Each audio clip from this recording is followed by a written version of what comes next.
plataforma multimedia creativa. Vorterix Bahía 99.1. Encargada política por el presidente de la República de darnos seguridad a todos, también a Santiago Maldonado. No de ser la jefa de la Fuerza de Seguridad. Lo único que le falta es vestirse con el uniforme de gendarmería. Es un ministro que se pone de parte ante una desaparición en la Argentina, comete una gravísima lesión a los argentinos, y si es ministro de Seguridad queda absolutamente afuera de la cuestión. No tiene retorno lo que ha hecho Patricia Bullrich, porque la información estaba ahí, cualquiera fuera la información.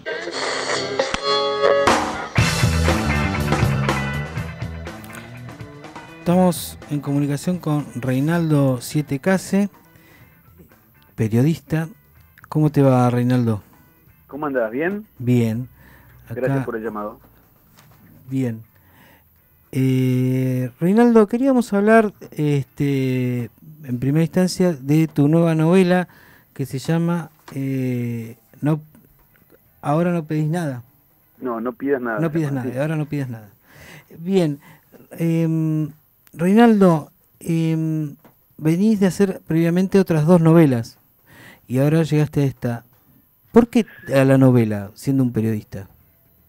Porque yo vengo del periodista, de la literatura al periodismo, no al revés. Lo que pasa que la visibilidad que tiene mi laburo periodístico desde hace, no sé, 10, 15 años, hace que muchos no sepan que escribo, que vengo de la literatura, pero yo era escritor cuando ni siquiera soñaba con ser periodista. O sea que de alguna manera es coherente con lo que vengo haciendo. Escribo novelas desde el 2002, pero escribo poesía y cuentos desde que tengo recuerdo, de los 16 años. Ocurre que, bueno, en algún momento, por suerte para mí, descubrí que el periodismo era, bueno, un buen lugar para seguir escribiendo. Por cierto, mi acercamiento viene por la gráfica, el periodismo gráfico. Después se dio que vine a Buenos Aires, yo soy de Rosario, y a partir de ahí me inserté en distintos medios y también hice tele y radio. Pero bueno, mi proceso es al revés que hacen habitualmente los periodistas, que cuando ya tienen el oficio de escribir, de pronto se interesan por escribir algún libro de ficción o de no ficción. Yo vengo trabajando la literatura desde hace muchísimo tiempo, y No pidas nada es la tercera novela. La primera fue 2002, Un crimen argentino, un poco por sugerencia de Tomás Eloy Martínez, que me había leído una historia que yo había escrito basada en una historia real. Siempre escribo temas que tocan la realidad, ¿no? Eso también es cierto, y quizás eso también me vuelve a dejar como muy cerca del periodismo, pero una novela es bien diferente cuando uno escribe una nota, ¿no? O sea, yo lo escribo con el mismo rigor e intensidad, pero el contrato de lectura cuando vos escribís un texto periodístico es que escribís sobre la verdad. Cuando escribís una novela, como es este caso, el objetivo central es que sea entretenida, que sea atrapante, y todo lo demás es invenciones, juego, más allá de que esté relacionada, como en este caso, a hechos reales, ¿no? Bien. Y desde lo que me interesó, desde lo que vi, hay algo que escribiste en 1989 que se llama Cierta curiosidad por las tetas. Eso es poesía, esa es poética, sí. Sí. A ver, ¿cuál es la curiosidad que tenés por las tetas? ¿O cómo? Bueno, ya las tenía entonces. En realidad es un título un poco provocador. Estamos hablando de un libro que tiene 30 años, ¿no? Sí. Fíjate, nada más ni nada menos. Y es un verso de César Fernández Moreno. A mí me gustan muchos poetas argentinos, obviamente, y hay uno que no es tan reconocido, pero muy talentoso, que es el hijo de Baldomero. Baldomero Fernández Moreno era el de los 70 balcones y ninguna flor, ¿no? Sí. Ese famoso soneto que leíamos en las escuelas. Y tuvo un hijo, y ese hijo tuvo varios hijos, pero tuvo el empecinamiento de ser poeta, a pesar de que tenía la sombra del gran poeta nacional. Y se llamaba César. Y era muy divertido, escribía cosas muy graciosas, juegos. Y un libro que se llama Ambajes, donde hace un decálogo del Don Juan. Y va contando todas las etapas amatorias del Don Juan, el gran amante. Y la última, cuando está viejito, el Don Juan dice: siempre le queda a uno cierta curiosidad por las tetas. Y a mí esa frase me gustó mucho y la utilicé como título de aquel libro publicado, ya te digo, en el 89, que tuvo muchas reediciones, ¿no? De hecho, es un libro que se ha convertido como una especie de raras avis en el mundo de la poesía argentina, porque me entero todo el tiempo que se vende caro en derremate.com o alguien lo rescata de alguna librería, y me da satisfacción, lo reivindico, ¿no? Yo sigo escribiendo poesía, de hecho publiqué el año pasado un libro que se llama El amor muerde. Sí. El año que viene una editorial grande me va a publicar la poesía completa, así que bueno, yo escribo poesía hace mucho tiempo, es lo primero que empecé a escribir, es lo único que sé que no voy a dejar de hacer. Podría dejar el periodismo, podría dejar la narrativa, pero la poesía viene conmigo, así que como es algo que no tiene ningún rédito ni social, ni comercial, ni económico, está muy imbrincada con lo que yo soy, con mi mirada del mundo incluso, ¿no? Reinaldo, ¿y a quién le escribís cuando escribís poesía? Y puede ser, mira, lo que sea, la poesía surge en general, ¿viste? Porque cuando uno escribe una novela o un libro periodístico, es tener que trazarte un plan, organizarlo, no sé, yo esta novela No pidas nada, estuve 3 años y medio escribiéndola, y implica mucho trabajo, reescritura, ordenarte, cortar cosas porque te das cuenta que no funcionan, a lo mejor sacar un personaje, es un laburo un poquito más de largo aliento y de constancia. La poesía, no sé, a lo mejor estoy caminando y se me ocurre un verso y lo tengo en la cabeza un año, y después me siento y elaboro algo, o tengo algunas líneas, o a veces me siento y escribo de un tirón un poema, qué sé yo, es como más misteriosa, ¿no? Como surge la poesía, que tiene que ver con una cuestión menos elaborada en cuanto a decir me siento a escribir poesía. Muy difícil de sentarse a escribir poesía, yo por lo menos no lo logro, a mí un poema me viene, qué sé yo. Yo tuve una casa en Rosario que tiene un mandarino y estuve con él, con un par de versos sobre el mandarino, no sé, 4 o 5 años, hasta que un día me pude sentar y lo pude escribir, un poema que se llama Mandarino de Noche. Y bueno, y pasa eso, no, de pronto es como que rompe un poco la lógica de la escritura tradicional, ¿no? La poesía está como al borde de la literatura. Recién acá Marcelo, el productor, me decía, Maxi, preguntale a Reinaldo cuándo lo vamos a tener acá por Bahía. Bueno, yo con todo gusto. Es más, mira, siempre que publico una novela, sobre todo, que tiene un poquito de andamiaje comercial y más esta que ya va por la segunda edición, lo que le propongo a la editorial es que voy a donde me inviten, esa es mi frase. Ellos se ríen un poco, pero es en serio.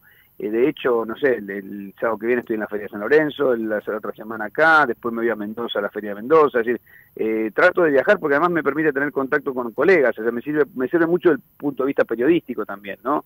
Yo soy una persona del interior, así que, del interior o de las provincias me gusta más, ¿no? Soy de provincia, así que me gusta mucho ir, tengo muchos amigos ya en todos lados, así que la paso súper bien. Así que bueno, si se dan las cuestiones de fechas y la editorial me da una manito también, y hay alguna librería, por ejemplo, que se interesa, seguro que voy a ir a ver, seguro. Bueno, y si no, estamos nosotros acá con Vorterix para supuesto, armar también, todo. También, con todo gusto, además saben que tengo una relación con Vorterix extraordinaria. Hasta hace un tiempo estabas en la radio. Sí, claro, 5 años estuve haciendo la primera mañana, y mi deserción, entre comillas, de Vorterix fue porque no me podía levantar más, así de simple, ¿no? Porque no siguiera muy cerca del proyecto. De hecho, en Rosario hay un teatro también, ¿no? Sí, es muy parecido al esquema de Buenos Aires, como quedó armado en Rosario, y uno de mis hijos está laburando ahí, así que estoy muy cerca de todo el proyecto, sigue siendo para mí un proyecto luminoso, Vorterix, ¿no? Novedoso, extraordinario en cuanto al concepto. Así que estoy muy cerquita, pero con todo gusto. Reinaldo, te sacamos un poco de la parte de escritor y ¿qué crees que pasó con Maldonado? Mira, voy a hacer una frase que en Argentina no se usa mucho desde el periodismo. No lo sé, la verdad que, pero eso no le quita entidad ni gravedad. Recién lo escuchaba a Felipe Solá, me parece que fue la intervención de Felipe Solá en el Congreso el otro día fue extraordinaria, me parece que fue de una gran lucidez, y sobre todo porque lo hacía desde un lugar donde el gobierno no podía argumentar que lo corrían desde el kirchnerismo, de la izquierda. Felipe Solá, candidato a diputado por el Frente Renovador, lo que hacía era decirle a la ministra claramente que se había equivocado, ¿no? Por ser moderado. La ministra asumió la versión de Gendarmería, como si fuese parte de Gendarmería. Me parece que lo de Felipe Solá, mira, lo escuchaba recién antes de entrar al aire, me parecía que ustedes habían rescatado el discurso de la semana. para mí fue el discurso de la semana de Felipe Solá, porque es como que pone las cosas en su lugar.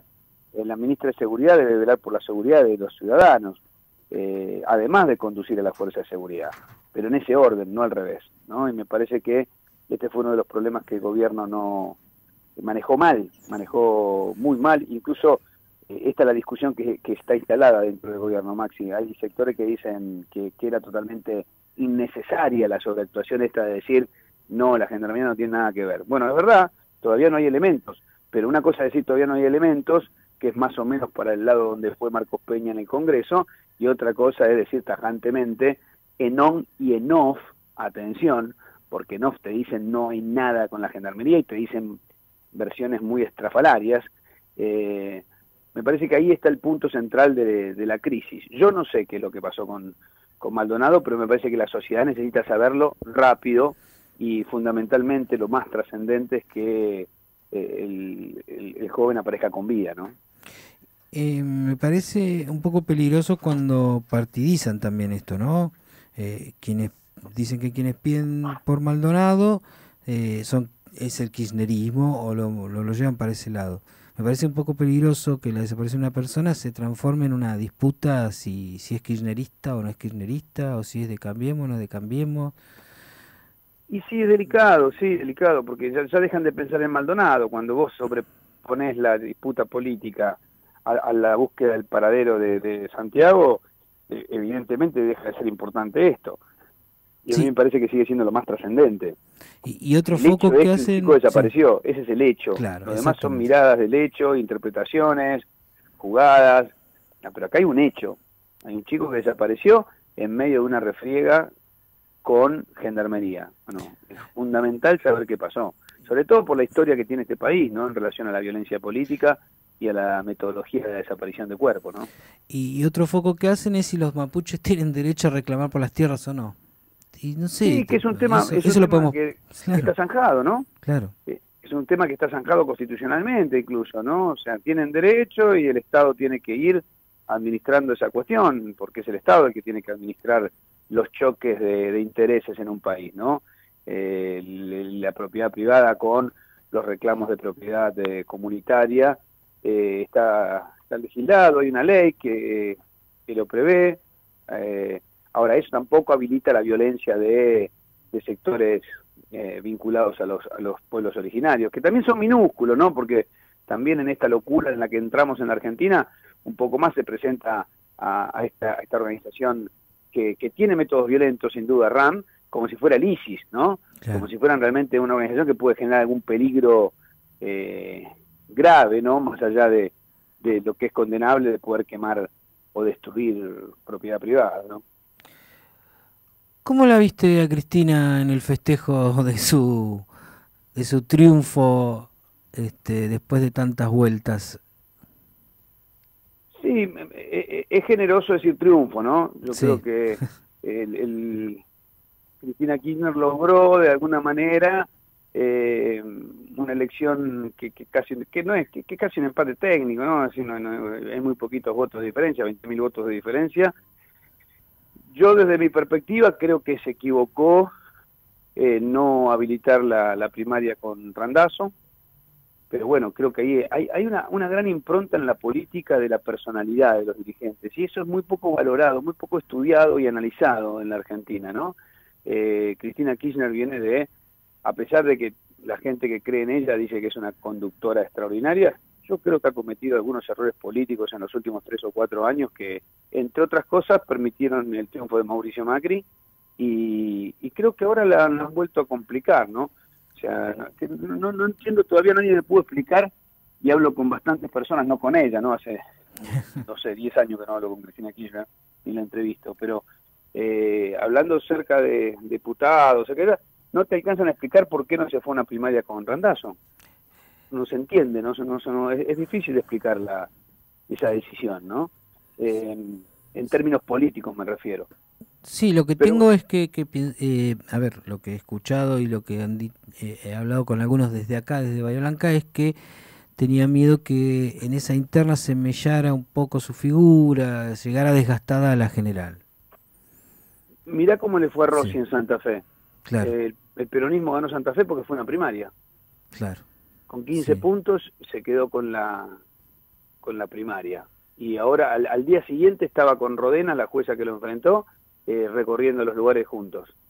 ¿Qué sé yo? Pero No sé. sabemos que lo que le molesta a Cristina, hasta una pequeña crítica, ¿no? Y bueno, así le fue. Sí. Así perdió la elección, ¿no? Qué sé yo, por eso te digo, yo desde mi perspectiva, obviamente, ellos lo defenderán y Cristina Kirchner tendrá su argumentación. De mi perspectiva como analista, creo que viene de una sucesión de errores muy groseros. Por eso cuando a mí me dicen, no, es una conductora, que sé yo, infalible, no, yo creo que se equivocó. Bueno, de hecho, para mí la principal responsable de la derrota del Frente para la Victoria es ella, sin ninguna duda. O sea, el hecho, primero, no habilitar la primaria entre Randazzo y Scioli es una decisión política. Lo que es inexplicable es que no haya contenido a Randazzo. Claro. Creo que ningún dirigente, ningún líder político se permite deserciones importantes. De hecho, por ejemplo, el otro ejemplo contrario es Macri con Michetti. Michetti decide enfrentar a Rodríguez Larreta ante el disgusto tremendo de Macri, y Macri juega en esa primaria, en esa interna, perdón, le gana a Larreta, pero contiene a Michetti, la vuelve a convocar, la ropa y la hace otra vez candidata a vicepresidente. Claro. Sí. Es la antítesis. Yo creo que entre los errores de Cristina Kirchner y los aciertos de Macri se explica el resultado electoral del 2015. ¿Por qué un líder de un pequeño partido distrital de la capital se convierte en presidente?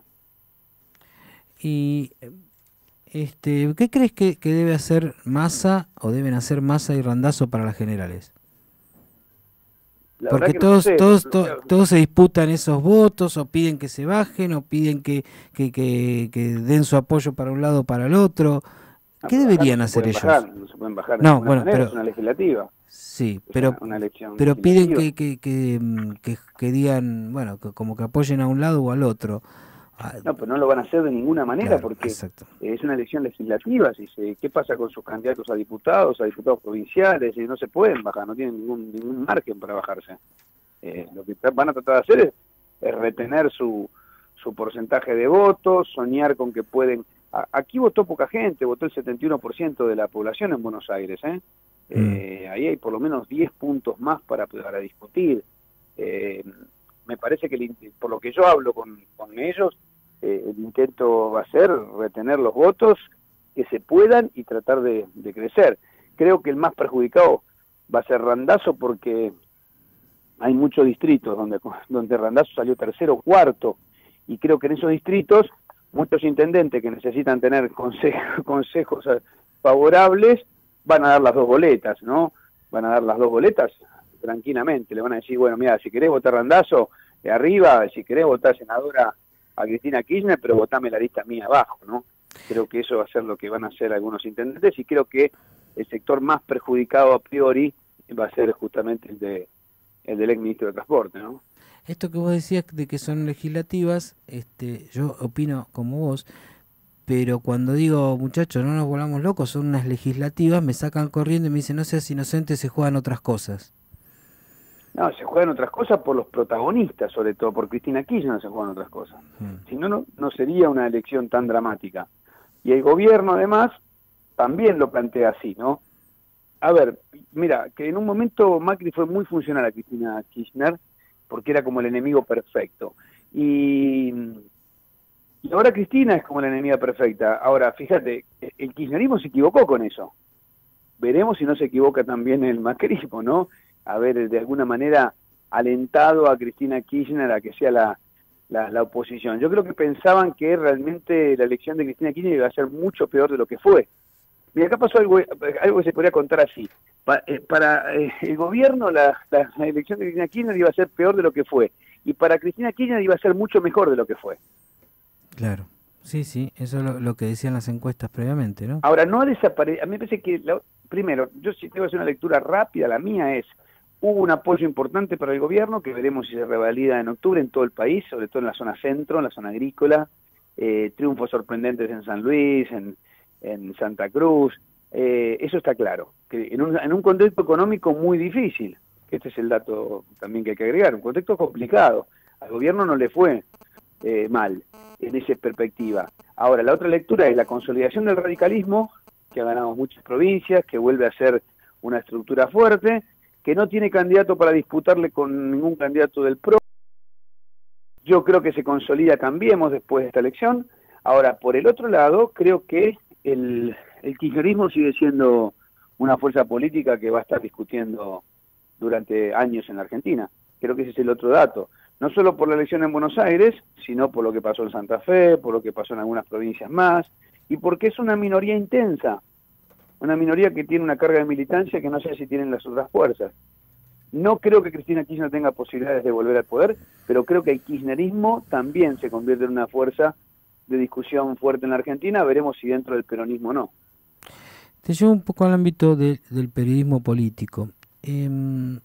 ¿Por qué se ve a quienes tienen una idea afín o cercana al kirchnerismo con periodistas militantes y no así a quienes tienen una idea más afín a Cambiemos? Y bueno, porque el que cuenta eso es la gente que tiene más afinidad con el gobierno, los grandes medios. Yo creo que hay, a ver, a mí lo único que me hace ruido con el tema del periodismo cuando está tan jugado por un gobierno, por un sector político, es que esa adhesión, que es legítima, que ellos todos tienen derecho a tener ideología, de hecho la tiene todo el mundo, es cuando esa ideología te impide hacer bien tu trabajo. Es decir, cuando esa ideología hace que vos juzgues distinto un hecho. Yo creo que ahí está el ruido, la distorsión de lo que ha pasado en la Argentina en los últimos años, ¿no? Y eso se ve todo el tiempo. Yo creo que en la pelea entre el gobierno anterior y el Grupo Clarín, lo que se perdió fundamentalmente lo que es la verdad, el apego a la verdad de los hechos. Creo que ha sido la gran víctima. Dejó de ser importante que algo sea cierto. Es más importante que lo que se publique afecte al otro. Y en ese juego creo que muchos periodistas también perdieron algún rumbo en ese aspecto, ¿no? Qué sé yo, un corrupto es un corrupto, no importa de qué partido político es. Si alguien tiene una cuenta en el exterior, tiene una cuenta en el exterior. No sé qué discusión podemos tener si es kirchnerista, socialista, radical. Yo creo que eso es lo fundamental. Después vos podés tener tu simpatía o tu posicionamiento. No sé, yo me considero conceptualmente una persona de izquierda, pero a mí no me nubla la vista de que si hay algo que está bien hecho. No sé, te digo cualquier cosa. El programa de reconversión de la Villa 31 que está ejecutando la reta me parece extraordinario. Claro. No sé, la reforma policial de María Eugenia Vidal me parece muy buena, me parece que va en el sentido correcto. Y si mañana tenés enfrente a Pitrola, no vas a ser inflexible. Pero no, vas a ser claro, yo entrevisto de la misma manera, claro. Quiero saber qué piensan, cómo hacen. Pero bueno, tampoco me creo que yo tengo la verdad revelada. Creo que en el fragor de este conflicto, muchos periodistas, y hablar los grandes medios, terminaron jugando y sometiendo la verdad a una manera de mirar, qué sé yo, no sé, operando. No es algo argentino tampoco, ni muy novedoso. Creo que está dando en muchas partes del mundo donde los grandes medios, sobre todo, juegan políticamente. Lo que pasa es que antes siempre jugaron. Ahora, nunca de manera tan desembosada. A mí me parece que nunca pasó algo como en estos últimos años, donde, a ver, es como si nosotros dos vamos a ver un partido de fútbol. El partido termina, gana tu equipo 3-0. Los dos tenemos que hacer una crónica. Yo quizás soy un poquito más moderado a la hora de tratar a mi equipo, pero nunca podría cambiar el resultado. Lo que ha pasado en la Argentina es que se cambió el resultado, y no pasa nada. A mí eso es lo que me tiene más sorprendido, ¿no? Eso es lo que se vulneró, lo que cambió, poder moldear la realidad. Y de pronto que eso que sabemos todos que no es verdad es tapa de un diario, ¿no? Sí, se puede hacer, o sea, un diario por su tendencia o un periodista por su tendencia puede hacer foco más en alguna cosa que en otra, pero no mentir, eso es. Exactamente, yo creo que eso es lo que se vulneró. Claro. Creo como que de pronto se habilitó que también se podía mentir. Claro. A mí me parece alarmante. Es más, mira, justamente en mi última novela, el protagonista central es un periodista, ¿no? Y me preguntaban a veces si tiene que ver conmigo o no. Y yo le digo que no, porque hace muchas cosas que yo no haría nunca, pero sí carga con mi mirada de desencanto. Yo estoy muy desencantado con lo que pasa en el periodismo en general. Realmente me parece algo hasta triste de observar, ¿no? Reinaldo, y en esto del periodismo político, sufriste censura, específicamente cuando con el tema de Narváez. ¿Qué es sufrir censura? No tuve, o sea, por suerte nunca me pasó, pero ¿qué es sufrir censura? ¿Cómo te sentiste? ¿Se te cae un poco la autoestima? No, tampoco ¿Te fue tan sentís grave. mal? Nos levantaron un programa porque hicimos una entrevista a uno de los dueños del canal, fue algo bastante conocido. Pero qué sé yo, a la larga creo que me ha hecho bien, que me ha favorecido. Estuve 4 o 5 años sin hacer televisión, pero bueno, cuando pude volver creo que fue mejor. Creo que ya me ubicó en un lugar que está bueno, en el lugar claramente del que dice que no. Porque en aquel momento el planteo era ese, ¿no? Nos pedían entrevistar a uno de los dueños del canal y nosotros lo que contrapropusimos, que es lo que finalmente hicimos, era entrevistarlo como si no fuera dueño del canal. Y dijimos, mira, lo hacemos, pero lo hacemos como si fuera una persona cualquiera, ¿no? El dueño del medio. Bueno, evidentemente terminó con nosotros afuera del medio, pero yo creo que a la larga fue positivo, qué sé yo, todos teníamos posibilidad de laburar. Eso también es importante entenderlo, ¿no? Porque uno a veces le pide independencia, no es la misma independencia la que se le puede exigir a un cronista que la que se le puede pedir, por ejemplo, a un jefe de sección, a un editor, a un periodista que de última si dice que no, se va a otro lado, ¿no? Me parece que también está bueno que entendamos eso, ¿no? Que rediscutamos el tema de independencia periodística también en función de a quién se lo pedimos, quién puede pedir que no, quién puede decir que no sin mayor costo y quién diciendo que no arriesga su trabajo y a lo mejor el pan de su familia, ¿no? ¿Y por dónde anda hoy de Narváez? No tenemos muchas noticias. Pues es que lo volví a entrevistar, pero fíjate vos, ¿no? Desapareció de la política. Y yo no quiero arrogarme alguna importancia en eso, ¿no? Pero yo creo que esa entrevista, a pesar de que él ganó esa elección, lo perjudicó bastante. Yo lo volví a entrevistar, tengo cero rencor, porque además creo que no fue él el gran responsable de lo que nos pasó, ¿no? Los papistas. Creo que fue más la presión de sus socios. A él no le dijeron, creo que no le dijeron. Yo escribí un libro que se llama Kamikazes, que habla de los 10 años del kirchnerismo del 2003 al 2013, mi único libro periodístico, mi único y último, y cuento un poco todo ese proceso de lo que pasó con esa entrevista.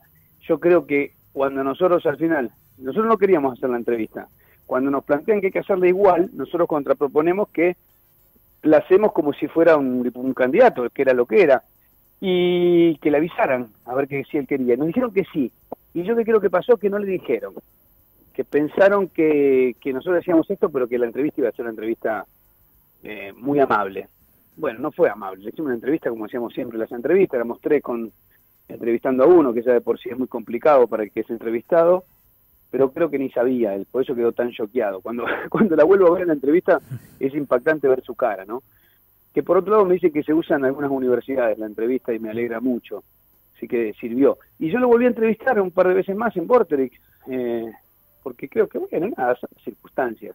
Y él se mostró predispuesto para la nota. Sí, yo incluso la primera que le hice lo cargué, le dije, espero que no me pase nada después de la entrevista, y bueno, se reía, ¿no?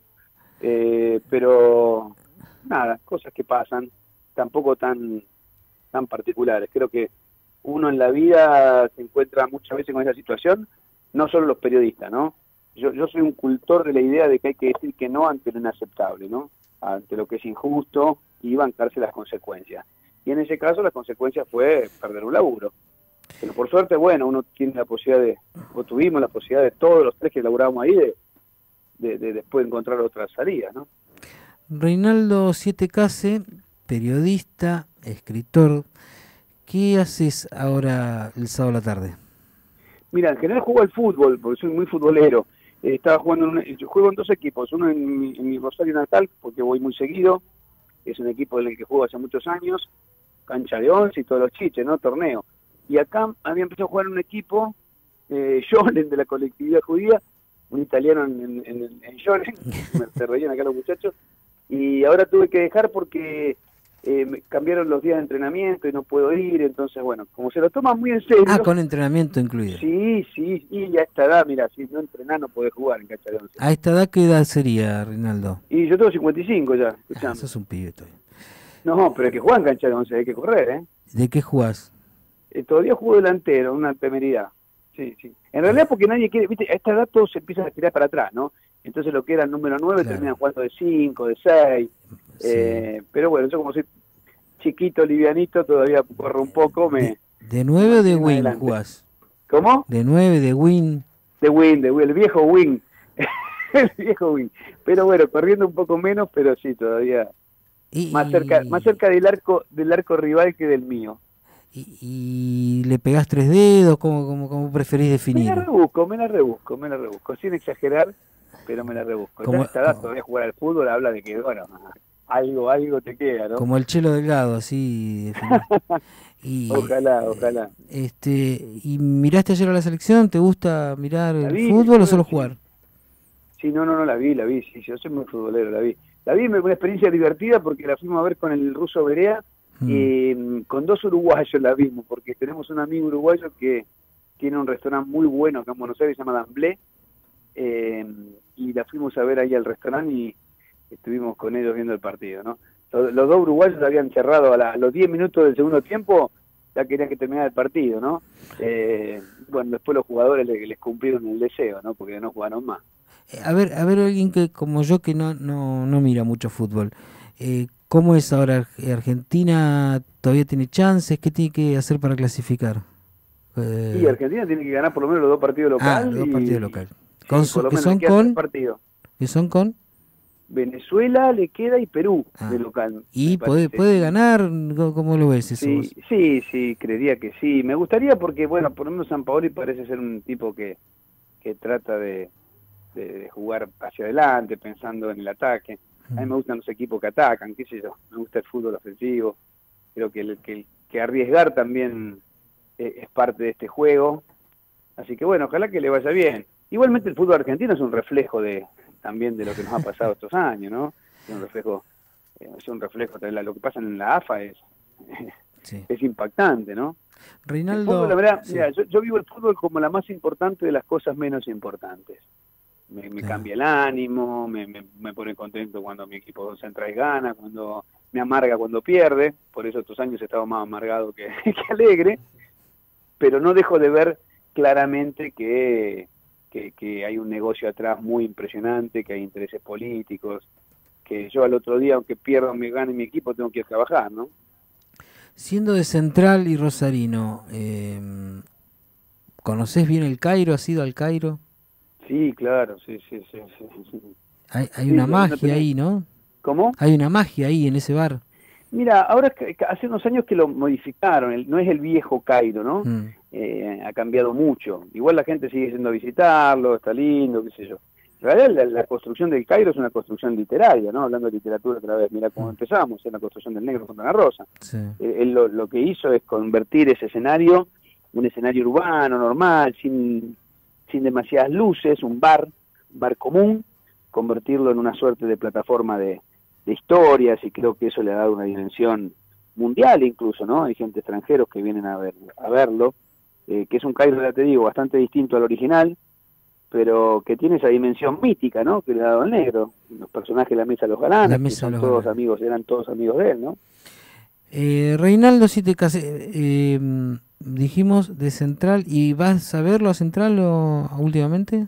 Sí, por supuesto. Sí, trato de que coincidan mis viajes a Rosario, que son habituales, porque te digo, tengo 2 hijos allí, que son grandes, pero los voy a ver, si no vienen ellos y yo. Trato que coincidan los días que Central juega de local, sí, voy bastante. Cuando estoy en Rosario y juega Central, voy a la cancha, sí, sin duda.